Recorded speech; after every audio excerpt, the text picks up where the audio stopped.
Hello students, good morning to all of you. Welcome to the YouTube channel of Fusion Classes. तो कैसे हैं आप सब? तो चलिए आज हम लोग नेक्स्ट लेक्चर की ओर मूव करते हैं। आई होप सबने लास्ट लेक्चर क्वांटम नंबर्स अच्छे से पढ़े होंगे। और चलिए आज हम लोग बात करेंगे क्वांटम नंबर्स के next topic, that is energy level diagram and electronic configuration. सबसे पहली बात है, ये एनर्जी लेवल डायग्राम होता क्या है? तो लास्ट क्लास में जब हम लोग क्वांटम नंबर्स पढ़े थे, उसके बाद हम लोग ऑर्बिटल्स का डेजिग्नेशन किए थे, सबसेल का डेजिग्नेशन किए थे, किस सबसेल में कितने ऑर्बिटल्स होंगे उसको भी डेजिग्नेशन दिए थे। जैसे फॉर एग्जांपल पी सबसेल में 3 ऑर्बिटल होते हैं, बी में 5 होते हैं, एफ में 7 होते हैं, 1s 2s 2p 3s 3p 3d 4s 4p 4d 4f, ये डिफरेंट ऑर्बिटल्स थे, है ना। डिफरेंट सबशेल बोलते हैं, या सबशेल के अंदर ऑर्बिटल्स भी थे। आज हम लोग को इसको एक एनर्जी ऑर्डर में फिक्स करना है, क्योंकि बिना एनर्जी ऑर्डर में फिक्स किए हम लोग इलेक्ट्रॉनिक कॉन्फ़िगरेशन कर ही नहीं पाएंगे। ठीक है, तो वैसा एक डायग्राम जो ऑर्बिटल्स को increasing order of their energy set करता है, उसी को हम लोग बोलते हैं एनर्जी लेवल डायग्राम। तो चलिए हम लोग मूव करते हैं डायरेक्ट अपने लेक्चर की ओर। तो देखिए, a diagram representing relative energies of various orbitals in an atom is called energy level diagram. मतलब एक ऐसा डायग्राम जो ऑर्बिटल्स, वेरियस ऑर्बिटल्स को उसके एनर्जी के अकॉर्डिंग सेट करे, रिप्रेजेंट करे, उसी को हम लोग बोलते हैं एनर्जी लेवल डायग्राम। अब एक चीज सबको समझना, एनर्जी लेवल डायग्राम 2 टाइप के हैं। अब बोलोगे सर ये एनर्जी लेवल डायग्राम 2 टाइप का कैसे? एक जिसमें सिर्फ एक इलेक्ट्रॉन के लिए हो, हाइड्रोजन स्पीसीज या हाइड्रोजन लाइक स्पीसीज, जिसमें सिर्फ एक इलेक्ट्रॉन हो, और एक जिसमें 2 या 2 से ज्यादा इलेक्ट्रॉन्स हो। क्लियर? तो चलिए देखिए, तो there are 2 types of energy level diagram for 1 electron system, hydrogen और हाइड्रोजन लाइक स्पीसीज, और दूसरा है फॉर मल्टी इलेक्ट्रॉन स्पीसीज। तो सबसे पहले हम लोग मूव करेंगे 1 इलेक्ट्रॉन सिस्टम की ओर। देखो, ये है मेरा 1 इलेक्ट्रॉन सिस्टम का एनर्जी डायग्राम।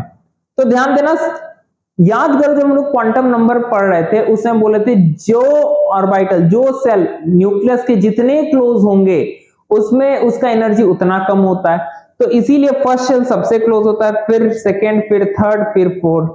ठीक है, तो हाइड्रोजन एटम में चूंकि एक ही इलेक्ट्रॉन होता है ना, तो इसीलिए इसका जो एनर्जी ऑर्डर है ना, वो डायरेक्टली किस पे डिपेंड करेगा? एन के वैल्यू पे। क्योंकि एक इलेक्ट्रॉन है, किसी तरह का कोई इलेक्ट्रॉनिक रिपल्शन नहीं, किसी तरह कोई अट्रैक्शन नहीं, सिंपल एक इलेक्ट्रॉन है, तो ये डायरेक्टली किस पे डिपेंड करेगा? उसके प्रिंसिपल क्वांटम नंबर के वैल्यू पे। जितना प्रिंसिपल क्वांटम नंबर बढ़ेगा उसका एनर्जी भी बढ़ते जाएगा। जैसे देखो 1s सबसे कम, फिर 2s 2p, फिर 3s 3p 3d, फिर 4s 4p 4d 4f।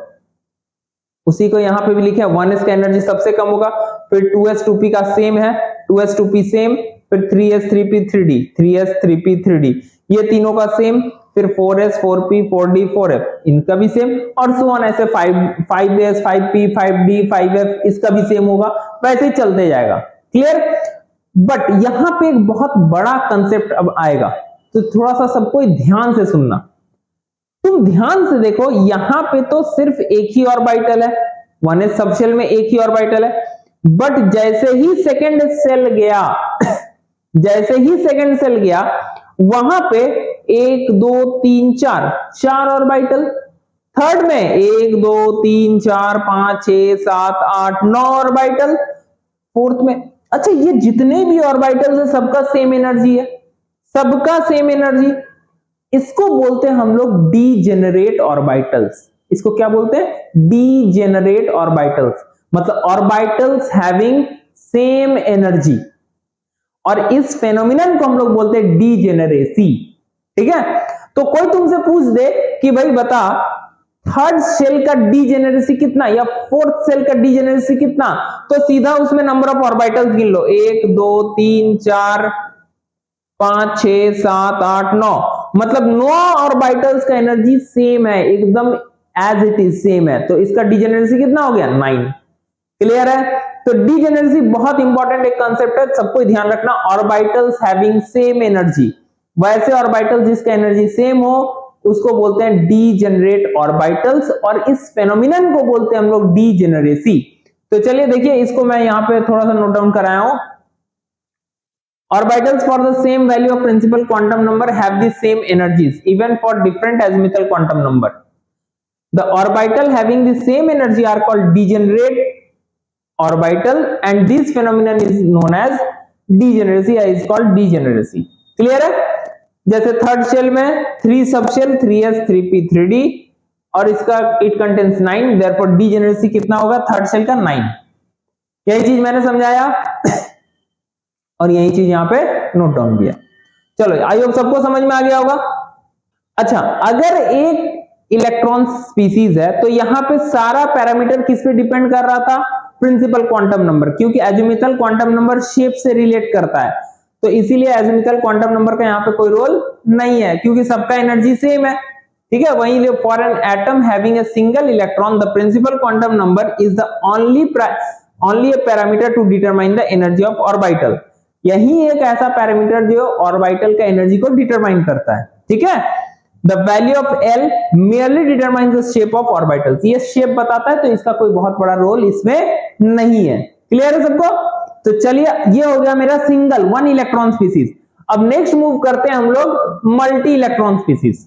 अब ध्यान देना, जब मल्टी इलेक्ट्रॉन हो गया ना, अब देखो एनर्जी ऑर्डर डिफाइन हो गया, जैसे 1s 2s 2p 3s 3p 4s 3d 4p 5s 4d 5p 6s 4f, इसका सो ऑन चलते जाएगा। ऐसा क्यों होता है? क्योंकि ऑब्वियस सी बात है, जैसे मल्टी इलेक्ट्रॉन होता है आपस में इलेक्ट्रॉनिक रिपल्शन भी स्टार्ट होता है। रिपल्शन के कारण क्या होता है कि किसी का एनर्जी थोड़ा बढ़ जाता है, किसी का एनर्जी थोड़ा घट जाता है। जो न्यूक्लियस से ज्यादा क्लोज है वो ज्यादा स्टेबल है। तो इसमें सबसे बड़ा रोल हमको ये पता करना है कि भाई मल्टी इलेक्ट्रॉन सिस्टम में हम कैसे पता करेंगे किस ऑर्बिटल का एनर्जी कम है और किसका एनर्जी ज्यादा है। आई बात समझ में? तो इसमें क्या हो जाएगा, जब मल्टी इलेक्ट्रॉन होगा उसमें प्रिंसिपल क्वांटम नंबर पे तो डिपेंड करेगा, साथ ही साथ एजिमुथल क्वांटम नंबर पे भी डिपेंड करेगा, जो कि वहां पे नहीं कर रहा था क्योंकि एक इलेक्ट्रॉन था। चीज समझ में आया? तो इसी चीज को हम लोग थोड़ा सा देखेंगे। तो एनर्जी कैसे पता करेंगे किस सबसेल का ज्यादा है और किसका कम है, थोड़ा सा ध्यान से अब चीज को समझते जाना। तो इसके लिए एक रूल आया, बोर बरी प्रिंसिपल। अरे बोर जी, आप यहां पे भी आ गए, बताओ। बोर वहां पे भी था, आज भी बोर है, क्या बात है, वेरी गुड। इसको बोलते हैं n+l रूल। ये क्या बोलता है, थोड़ा सा समझते हैं। ये रूल बोलता है जिसका n+ जिस ऑर्बिटल का लेंगे, जैसे 4s 4p 4d 5f जो भी व्हाटएवर, जिस ऑर्बिटल का n+l, मतलब n मतलब प्रिंसिपल क्वांटम नंबर, l मतलब एजिमुथल क्वांटम नंबर, जिसका n+l वैल्यू ज्यादा होगा उस सबशेल का एनर्जी भी ज्यादा होगा। जैसे, तो higher is the n+l value, higher will be the energy of the orbital. जैसे 4f और 6s, 4f में n का वैल्यू 4 और l का वैल्यू 3, तो n+l कितना हो गया 7, और 6s में n का वैल्यू 6, l का वैल्यू 0, तो 6, 7 और 6 में बड़ा कौन, 7, इसीलिए 4f has higher energy than 6s। Simple था, फिर से n+l वैल्यू जिसका ज्यादा उस सबशेल का या ऑर्बिटल का एनर्जी भी ज्यादा हो जाएगा। अब मामला आता है कि सर अगर दो सबशेल का n+l वैल्यू सेम हो जाए तो फिर क्या करें? अरे हाँ, ये बात तो बहुत गजब की बात है। तो देखो, उसके लिए भी बोर-बरी एक रूल बनाया। If two orbitals have the same value of n+l, अगर दो ऑर्बिटल जिसका n+l वैल्यू सेम हो जाए, उस केस में जिसका n का वैल्यू ज्यादा, प्रिंसिपल क्वांटम नंबर जिसका ज्यादा, उसका एनर्जी भी ज्यादा। देखो, the orbital with higher value of n will have higher energy. जैसे 4s और 3p, ध्यान देना, 4s के केस में n = 4, l = 0, 3p के केस में 3 और 1, दोनों का n+l वैल्यू कितना हो रहा है 4, बट दोनों में से n का वैल्यू किसका ज्यादा है, इसका, तो इसीलिए 4s का एनर्जी ज्यादा हो जाएगा 3p से। आई होप सबको ये बात समझ में आ गई होगी, सबको क्लियर है ये बात? ठीक है, चलो आगे बढ़ते हैं। तो अब देखो, अब यहां पे बहुत गजब का चीज बताया, जनरली ये तुमको बहुत कम देखने के लिए मिलेगा। the energies of the orbitals in the same subshell decreases with an increase in the atomic number। जैसे कि मान लो हाइड्रोजन का भी 2s है, लिथियम का भी 2s है, सोडियम का भी 2s है और पोटेशियम का भी 2s है, सबका 2s जो है, तो ध्यान रखना हाइड्रोजन का 2s का जो वैल्यू एनर्जी होगा ना वो सबसे ज्यादा होगा।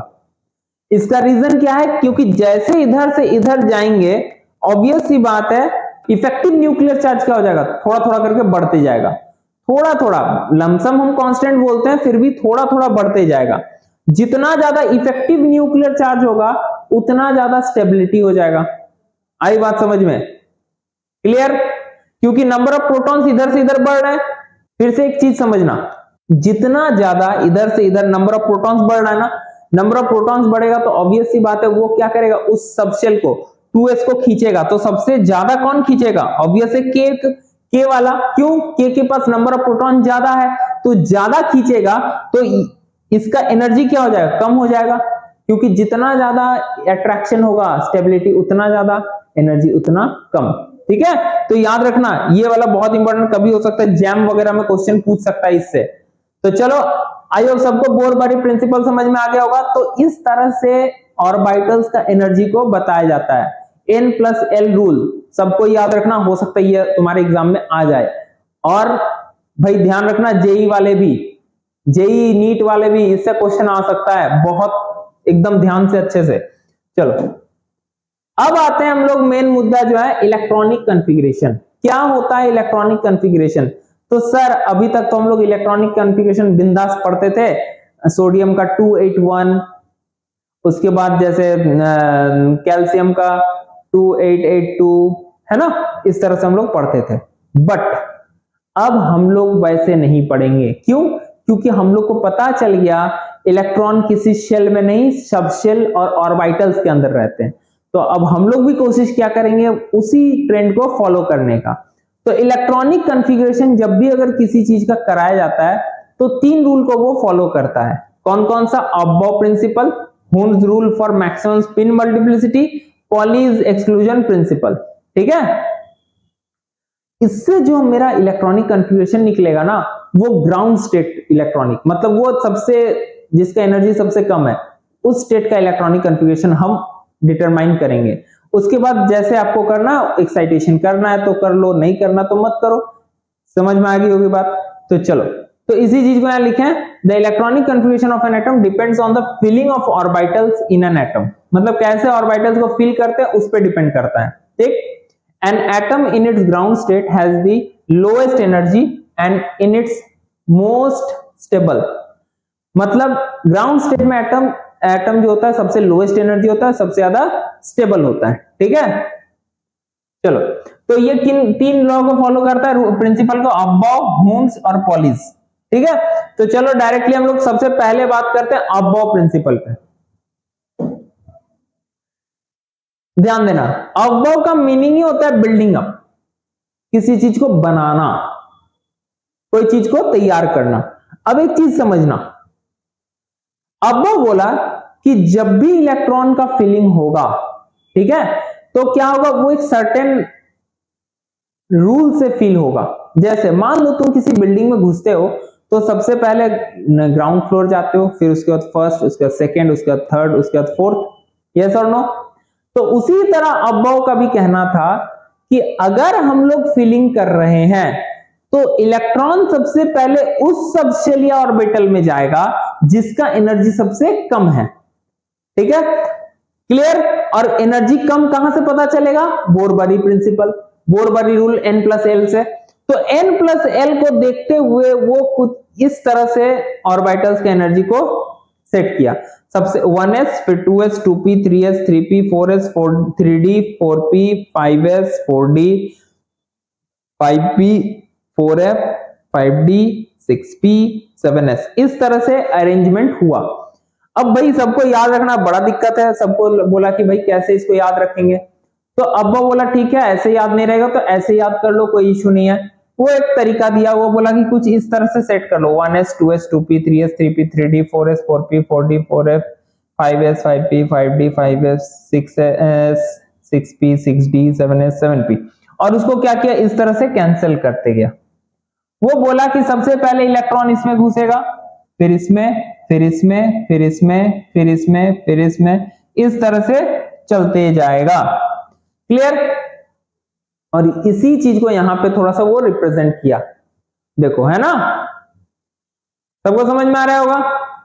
क्लियर? ये चीज समझ में आ रहा होगा? तो अब बात आते है कि भाई बहुत अच्छी बात है, इलेक्ट्रॉन का फिलिंग तो समझ में आ गया। अच्छा, इसको एक बार मैं स्टेटमेंट को समझा देता हूं।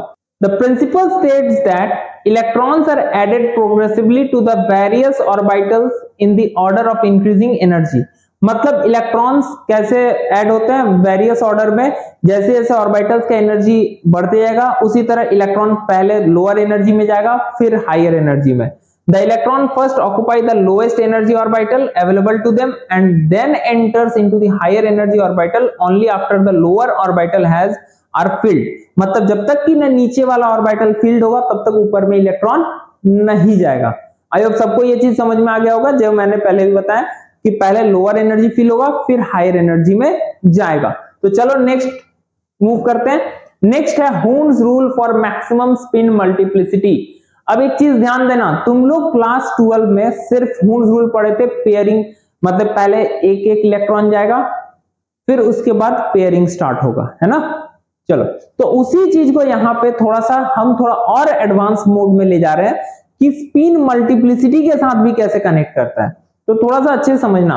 Hund's rule deals with the filling of electrons into the orbitals belonging to the same subshell.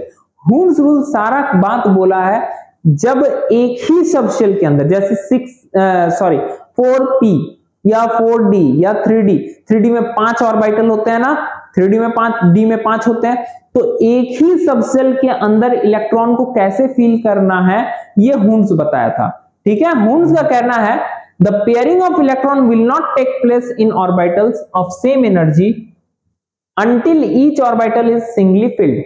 मतलब अगर किसी के पास 5 ऑर्बिटल है, मान लो d ऑर्बिटल लेते हैं, ठीक है, d में 5 ऑर्बिटल, पांचों में सबसे पहले एक एक भराएगा, एक एक इलेक्ट्रॉन जाएगा पांचों में और उसके बाद पेयरिंग होगा। ऐसा नहीं कि 5 आया, 5 इलेक्ट्रॉन आया, पहले में 2 को घुसा दिए, दूसरे में 2 को, फिर तीसरा में 1 और 2 खाली रह गया, नहीं, सबसे पहले एक एक इलेक्ट्रॉन पांचों में जाएगा और उसके बाद पेयरिंग स्टार्ट होगा।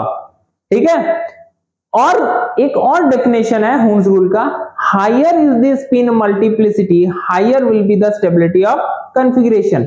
स्पिन मल्टीप्लिसिटी का फॉर्मूला क्या होता है, 2s+1। s क्या है, s क्या है, टोटल स्पिन। मान लो एक इलेक्ट्रॉन पे हाफ होता है, या तो प्लस हाफ या तो माइनस हाफ, तो टोटल कितने इलेक्ट्रॉन्स है सबका जोड़ के वही, दैट इज s। ठीक है, तो चलो, जैसे मेरे पास p3 है, p में 3 सबशेल, 3 ऑर्बिटल होते हैं, p में 3 ऑर्बिटल होते हैं, 1 2 3, p3 3 ठो इलेक्ट्रॉन है, हम क्या कर सकते हैं, 2 1 1 खाली या फिर 1 1 1। तो ध्यान रखना ये रॉन्ग है, ये केस 1 रॉन्ग है, क्योंकि कभी भी ऐसा नहीं होगा, पहले एक एक भरेगा फिर उसके बाद पेयरिंग होगा, जो कि सेकंड वाले में है।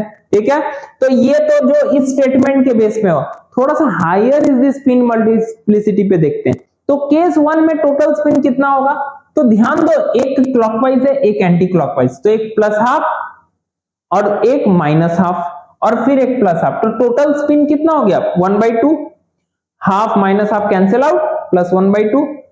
तो 2s का वैल्यू कैसे हो गया, तो s की जगह कितना हो गया, 1/2, तो 2 × 1/2 + 1 2 हो जाएगा। उसी तरह इस केस में सब में एक जैसा है, तो हाफ प्लस हाफ कितना हो गया, 3/2, 2s+1, 2 × 3/2 + 1 मतलब 4। देखो सेकंड वाले के पास क्या है, स्पिन मल्टीप्लिसिटी ज्यादा है ना, इसीलिए ये केस 2 मोर स्टेबल है देन केस 1। आई बात सबको समझ में, इसीलिए केस 2 क्या है, मोर स्टेबल है देन केस 1। मतलब ये कॉन्फ़िगरेशन ज्यादा सही है देन दिस, मतलब इसका एनर्जी लोअर है, ये भी एग्जिस्ट करेगा पर इसका एनर्जी हाई होगा। सबको समझ में आई होगी बात, क्लियर है। स्पिन मल्टीप्लिसिटी समझ में आ गया, स्पिन मल्टीप्लिसिटी का फॉर्मूला था 2s+1, s is the total spin.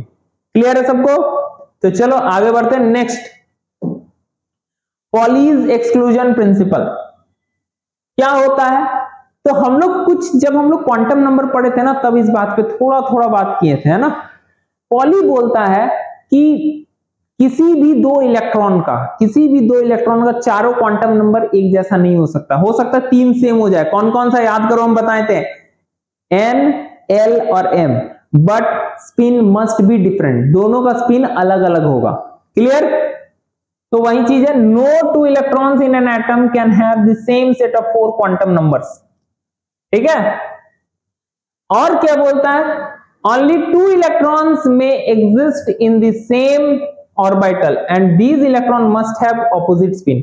मतलब एक ऑर्बिटल में मैक्सिमम 2 इलेक्ट्रॉन रह सकता, उसका भी उन दोनों का स्पिन क्या होना चाहिए, एक दूसरे के उल्टा, एक अगर क्लॉकवाइज होगा एक उल्टा होगा।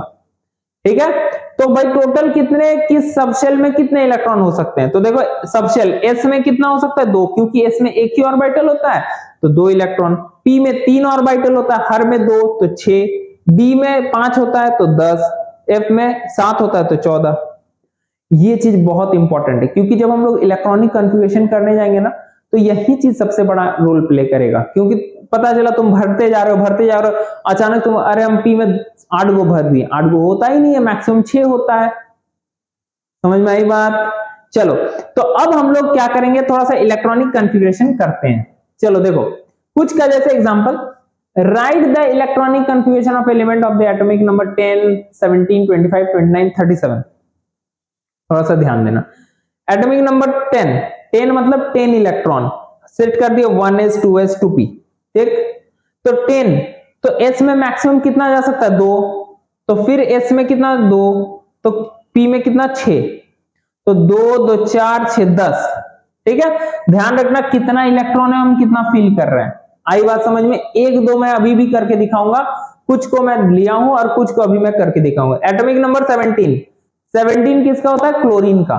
तो ध्यान देना, 1s2 2s2 2p6 3s2 3p5।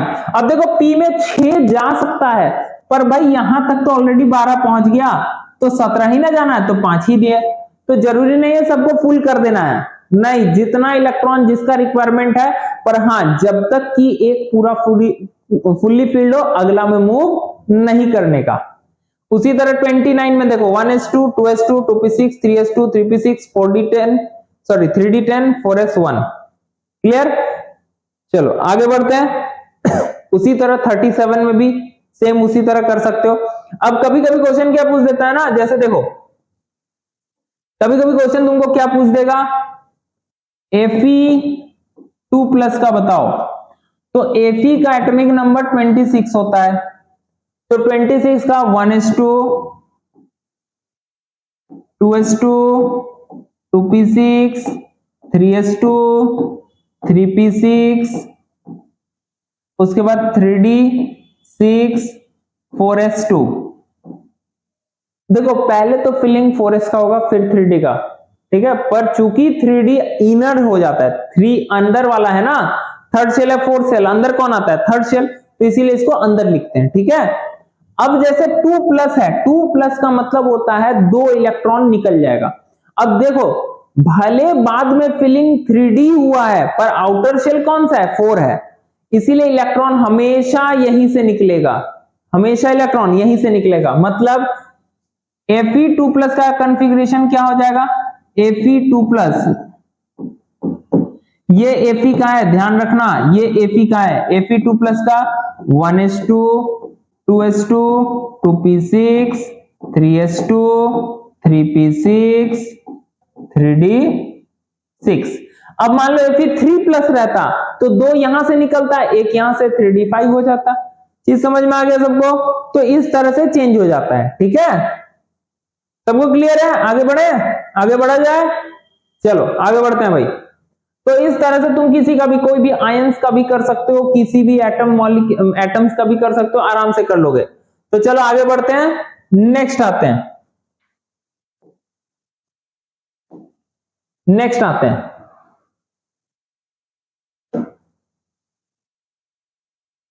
अब भाई केमिस्ट्री ही में बहुत सारे एक्सेप्शंस हैं, एक्सेप्शन एक्चुअली होता नहीं है, बोलने के लिए एक्सेप्शन है, सबके प्रॉपर रीजन होते हैं। ठीक है, बहुत सारे के प्रॉपर रीजन होते हैं, ऐसा नहीं है। ठीक है, तो उसी तरह का इलेक्ट्रॉनिक कॉन्फ़िगरेशन में भी कुछ कुछ एक्सेप्शन है। एक्सेप्शन नहीं है, इसका तो हम रीजन भी बाकायदा हम लोग को सबको पता है, क्लास 11 में भी सब कोई पढ़े हैं। इलेक्ट्रॉनिक कॉन्फ़िगरेशन में कुछ कुछ जगह जैसे क्रोमियम, कॉपर, कुछ लैंथेनॉइड्स और एक्टिनॉइड्स में भी ये एक्सेप्शन देखा गया है। ऐसा क्यों होता है? ये जनरली होता है हाफ फिल्ड और फुल फिल्ड। हाफ फिल्ड और फुल फिल्ड के केस में ये बहुत ज्यादा होता है। अब हाफ फिल्ड का मतलब जैसे मान लो P3, D5, P6, D10, F7 इस तरह के हाफ फील्ड, मतलब सब में एक एक एक एक जाना, ठीक है। तो माना जाता है कि हाफ फील्ड और फुल फील्ड जो ऑर्बिटल्स होते हैं ना या सबसेल होते हैं, हाईली स्टेबल होते हैं, और इसीलिए जब ये स्टेबिलिटी अचीव करता है ना तो वो कोई भी इसको बहुत जल्दी अचीव करने की कोशिश करता है, और इस कारण से इलेक्ट्रॉनिक कॉन्फ़िगरेशन में थोड़ा सा चेंज आता है, ठीक है। तो अब ये एक्स्ट्रा स्टेबिलिटी आता क्यों है? तो दो कारण से। Symmetrical distribution of electron. मान लो तुम्हारे घर में कोई सामान है, जहां तहां पड़ा रहा है या फिर अच्छे सजा के बहुत अच्छे से रखें, तो कोई भी चीज लगता है ना कि अच्छे से सजा के रखेंगे तो अच्छा लगेगा। उसी तरह इलेक्ट्रॉन्स के भी केस में क्या होता है कि जितना ज्यादा वो अच्छे से एक एक सजाया हुआ है, अच्छे से सिमेट्रिकली दिखेगा, तो उतना ज्यादा वो ज्यादा स्टेबल होता है और वो उतना ज्यादा एनर्जी क्या करता है? रिलीज करता है। दूसरा कारण है एक्सचेंज एनर्जी। चलिए एक एक करके दोनों पे हम लोग फोकस करते हैं। तो सबसे पहले आता है सिमेट्रिकल डिस्ट्रीब्यूशन ऑफ इलेक्ट्रॉन। ये सिमेट्रिकल डिस्ट्रीब्यूशन क्या होता है? तो जैसे देखो, लिखने के लिए तो यहाँ पे सारा डेफिनेशन लिखा हुआ है। The electronic configuration in which all the orbitals of the same subshells are either completely filled और half filled have relatively more symmetrical distribution of electron. या तो हाफ फिल्ड हो जाए, या तो एक एक फील्ड सब में हो, या तो दो दो सब में हो जाए, वो हमेशा मोर स्टेबल होता है, ठीक है, क्योंकि वहां सिमेट्रिकल डिस्ट्रीब्यूशन। अच्छा, सिमेट्रिकल डिस्ट्रीब्यूशन से होता क्या है? तो जो न्यूक्लियस है, ठीक है, उसके बाद का इनर शेल जो इलेक्ट्रॉन है, इनर शेल का भी तो इलेक्ट्रॉन होता है, उससे जो शील्डिंग होता है, ठीक है, शील्डिंग मतलब कोई भी इलेक्ट्रॉन अपने अंदर इलेक्ट्रॉन को सामने आने नहीं देता है, तो वो जो रिपल्शन करेगा वो अगर सिमेट्रिकली होगा तो एक जैसा हर तरफ से रिपल्शन होगा। पर मान लो कहीं दो है, किसी में चार है, तो एक जगह ज्यादा रिपल्शन होगा, एक जगह कम हो जाएगा, तो वो स्टेबिलिटी को कम कर देता है। इसीलिए ताकि चारों तरफ से सिमेट्रिकल रिपल्शन हो, ठीक है, तो इसीलिए ये क्या होता है? सिमेट्रिकल डिस्ट्रीब्यूशन बहुत इंपॉर्टेंट है। जैसे मेरे पास है, एक में 3D4 है, जैसे यहां पे हो गया तुम्हारा कॉपर क्रोमियम का, क्रोमियम का एक हो सकता है 3D4 4s2, 3D4 4s2, और एक हो सकता है क्या? 3D5 4s1। तो ध्यान दो, ये लेस सिमेट्रिकल है क्योंकि चार गो में है, एक खाली है, पर यहां पे देखो हर में एक एक इलेक्ट्रॉन है ना, तो ये मोर स्टेबल है क्योंकि मोर सिमेट्रिकल हो जा रहा है। सिमिलरली कॉपर के केस में भी देख सकते हैं, यहां पे देखो दो दो दो दो एक, ठीक, मतलब डी में एक इलेक्ट्रॉन कम है, एक D9 है, बट यहां पे देखो कितना अच्छा सब सिमेट्रिकल है। इसमें तो एक है, क्योंकि 4s1 होता है तो इसमें दो हो या एक हो बहुत ज्यादा कुछ फर्क नहीं पड़ता है, पर डी में क्या है? सब में देखो सिमेट्रिकल है। तो इसीलिए ये जो सिमेट्रिकल वाला पार्ट है, ये हो गया, ये हो गया, ये ज्यादा प्रेफरेबल होता है देन नॉन सिमेट्रिकल या अनसिमेट्रिकल डिस्ट्रीब्यूशन। क्लियर? इसीलिए इन दोनों में पाया गया कि इन दोनों का स्टेबिलिटी ज्यादा होता है, इसीलिए क्रोमियम का 3D5 4s1 होता है। समझ में आई बात? ये हो गया सिमेट्रिकल डिस्ट्रीब्यूशन। दूसरा आता है factor exchange energy. Exchange energy क्या होता है? थोड़ा सा मैं इस तरह से समझा सकता हूं। जैसे तुम लोग क्लास में बैठे हो, ठीक है, तो मान लो क्लासरूम में जाते हो ना, तो कोशिश क्या करते हो? किसी दोस्त के साथ बैठने का। कभी बहुत रेयर ऑफ रेयरेस्ट ऐसे हो सकते हैं कुछ बच्चे जो कोशिश करते हैं हम अकेले जाकर बैठ जाएगा अपना जगह पर, नहीं, कोई भी कोशिश, अच्छा वहां बैठा हुआ है, अच्छा उसके पास हम जाके साथ में बैठते हैं, तो साथ में क्या होगा? थोड़ा बहुत गप भी कर लेंगे, पढ़ाई भी हो जाएगा, अच्छा चीज है। समझ में आई बात? तो एक्सचेंज एनर्जी कुछ वैसा ही है। इलेक्ट्रॉन भी क्या सोचता है कि हम अपने जैसे बिरादरी के पास ही हम एक्सचेंज करें खुद को, ऐसा नहीं कि वैसा ऑर्बिटल में घुस जाए जहां पे इलेक्ट्रॉन नहीं हो, नहीं। तो उसी को लेके हम लोग, जैसे डी में 5 है, एक में डी में 4, एक में डी में 5, ठीक है। In case of Cr 3D5 is more stable than 3D4। क्यों? 5 ज्यादा स्टेबल है 4 से। ध्यान से देखो, अगर हम 4 वाला लेते हैं तो ये जो इलेक्ट्रॉन है कितना एक्सचेंज कर सकता है, 1 2 3, इसमें 3 ही एक्सचेंज हो सकता है। ये इलेक्ट्रॉन यहां जा सकता है, यहां जा सकता है, यहां जा सकता है, ठीक। दूसरा में मान लो ये इलेक्ट्रॉन यहां और यहां जा सकता है, क्योंकि एक को कर दिए इसीलिए, लेने के लिए इधर भी ले सकते हैं, ऐसा नहीं फिर तो कभी भी खत्म नहीं होगा, है ना। और ये इलेक्ट्रॉन कहां जा सकता है, एक। तो टोटल एक्सचेंज कितना हुआ, 3 + 2 + 1 6 एक्सचेंज। टोटल एक्सचेंज कितना हुआ, 6। चलो अब वहीं अगर 3d5 ले लें, 3d5 में कितना हो जाएगा, 1। अगर ये इलेक्ट्रॉन 4 एक्सचेंज कर सकता है, ये इलेक्ट्रॉन 3 एक्सचेंज कर सकता है, ये इलेक्ट्रॉन 2 कर सकता है, ये इलेक्ट्रॉन 1 कर सकता है। तो टोटल कितने एक्सचेंज हो गए d5 में, 10 एक्सचेंज। तो चूंकि ज्यादा एक्सचेंज होगा तो ज्यादा एनर्जी रिलीज होगा और स्टेबिलिटी उतना ज्यादा होगा, ठीक है। इसी को हम लोग बोलते हैं एक्सचेंज एनर्जी। देखो exchange means shifting of electron from one orbital to another within the same subshell. Energy is released, energy क्या होता है, रिलीज होता है when electron exchange their position known as exchange energy. जितना ज्यादा exchange energy होगा उतना ज्यादा एनर्जी रिलीज होगा और उतना ज्यादा स्टेबिलिटी। इसीलिए higher is the number of exchange, higher will be the stability. इसीलिए D5 3d5 is more stable than 3d4। I hope सबको ये चीज समझ में आ गया होगा। तो इस तरह से हम लोग आज कोशिश किया कि जितने भी energy orbital energy level diagram है, जितने भी एनर्जी लेवल डायग्राम है, चाहे 1 इलेक्ट्रॉन का हो चाहे मल्टी इलेक्ट्रॉन का, वो कवर किए। और साथ ही साथ इलेक्ट्रॉनिक कॉन्फ़िगरेशन। आप लोग का होमवर्क क्या रहेगा कि 1 से 50 मिनिमम 1 से 40-50 तक का इलेक्ट्रॉनिक कॉन्फ़िगरेशन खुद से अपने कॉपी में बनाएंगे, ईमानदारी के साथ, बिना किताब कॉपी देखे हुए। इससे क्या होगा, प्रैक्टिस हो जाएगा। और ये इलेक्ट्रॉनिक कॉन्फ़िगरेशन ऐसा चीज है जो हर जगह काम आएगा, चाहे वो केमिकल बॉन्डिंग पढ़ ले, इलेक्ट्रॉनिक, उसके बाद पीरियोडिक प्रॉपर्टीज पढ़ लो, ऑर्गेनिक पढ़ लो, कहीं ना हर जगह जहां पे ऑर्गेनिक इनऑर्गेनिक आएगा वहां पे ये काम आएगा। तो चलिए, तो आई होप सबको यहां तक समझ में आ गया होगा, कोई किसी को आई होप डाउट नहीं होना चाहिए। तो आज के लिए लेक्चर यहीं तक रखते हैं। अगर लेक्चर अच्छा लगे तो प्लीज चैनल को शेयर करना है, सब्सक्राइब करना है, नोटिफिकेशन बेल को ऑन करना है, और प्लीज ग्रेजुएशन के ज्यादा से ज्यादा स्टूडेंट्स को मेरा चैनल प्लीज पहुंचाने का काम करें, ताकि उन लोगों को भी ये बेनिफिट मिल सके। चलिए तब तक के लिए थैंक यू, गुड नाइट, जय हिंद।